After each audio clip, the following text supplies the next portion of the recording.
Breakthrough Media.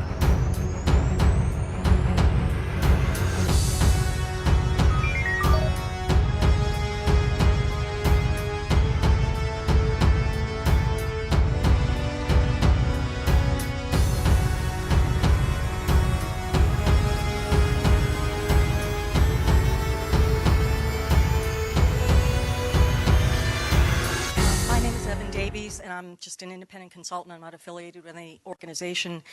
I really admire the work that you're doing to help foster children, and you've said a number of times that the children's lives is most important. We had a murder a little while ago where 17 people, including many kids, were murdered in their schools. And how do you reconcile the children's lives are most important with the comments you've made to the media about it's naive and premature to talk about gun control, and that it's culture and not guns that is causing these horrible things? I'll tell you exactly how I reconcile that. First of all, a month ago in Kentucky, we had a very similar situation. Made a very concerted effort to make sure that we removed the media circus from the healing process.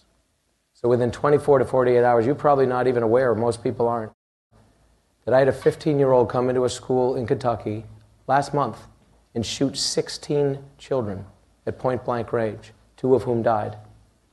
A set of twins were both shot and taken to a level 1 trauma center. They lived. This is very real to me. I've sat with these families. You also probably are not aware of the fact that I've buried my oldest child. Died under different circumstances, but went to school and didn't come home. She was 17 years old.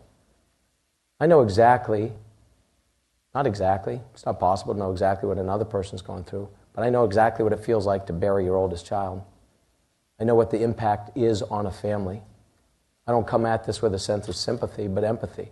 The point that I've made that's been largely misconstrued, I'll reaffirm with you and tell you exactly where it comes from. This idea, just as solving this issue is able to be solved with a single law or rule or change, is naive and delusional. And so we shouldn't allow ourselves to entertain naive and delusional thoughts. It is part of a broader construct, just as this issue is. And the point that I made, that I'll reiterate, is that if we think that a part of what we are seeing is not a cultural problem, we're kidding ourselves. And the point that I've made is this. What has shifted in the last 10, 20, 30, 40, 50 years? It's not the percentage of guns that we find in homes. And you can give me a statistic that there's now more guns. Fair enough, I'll submit that that may be true. I'm not going to argue with you. But the reality is there's fewer homes that have guns in them than there were 50 years ago when children didn't walk into schools and shoot themselves and shoot each other. That's a fact. You can confirm that. But I'll tell you this. When I was a kid, kids brought guns to school.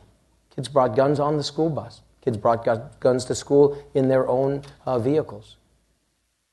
Kids didn't shoot each other with them. So some things have not changed. What has changed? We as a culture, as a society, and it's very germane to this topic as well, we don't value human life like we did.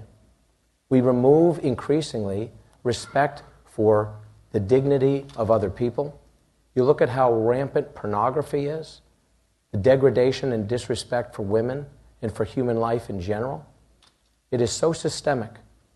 People of our age have not been exposed like our children have been.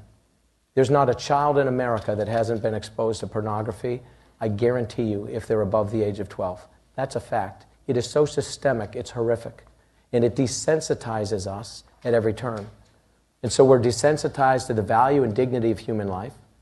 We're desensitized through, and this is to the heart of what I said that you seem to take exception with, is that through violent video games, where literally you are encouraged, and you can roll your eyes all you want, man, but I will say this.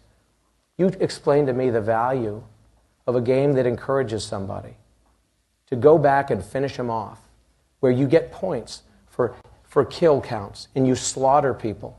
We're desensitizing people to the value of life. And we see it through the lyrics in music, and we see it through television shows, and we see it through movies. We see it in the fact that the mores of this nation have changed.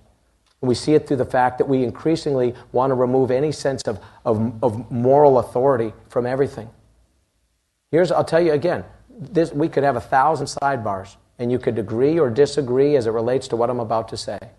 But in a nation where over the last 40 years, we've aborted 50-something million children, and we have multiple states with medically assisted suicide being provided by doctors. At both ends of the life spectrum, we're losing the value for life that we once historically had. You can say that's good, you can say it's bad, but it's a reality.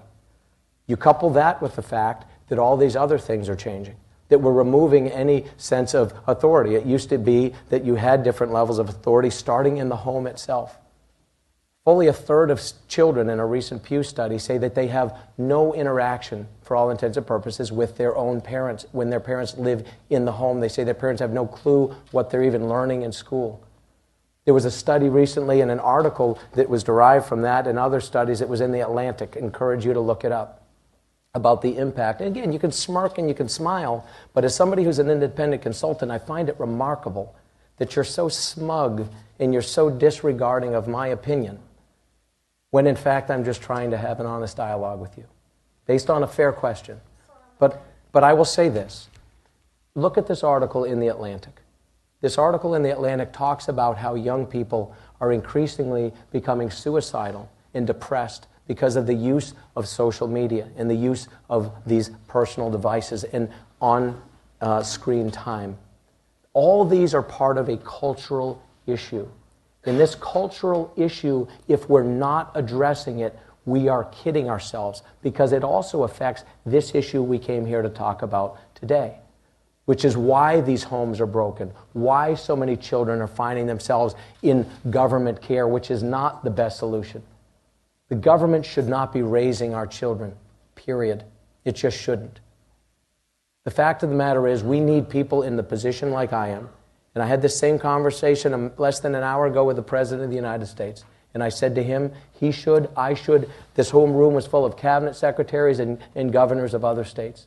Those of us that are in a position of influence and the ability to say something, shame on us if we don't step up and call people to a higher authority. And there will always be those, including many in the media, whoever the messenger is, they're going to find the imperfection in that messenger. So if the messenger says we should do X, Y, Z as it relates to this issue or adoption and foster care, people will say, well, who is this person? They're an imperfect person. Well, so is every one of us.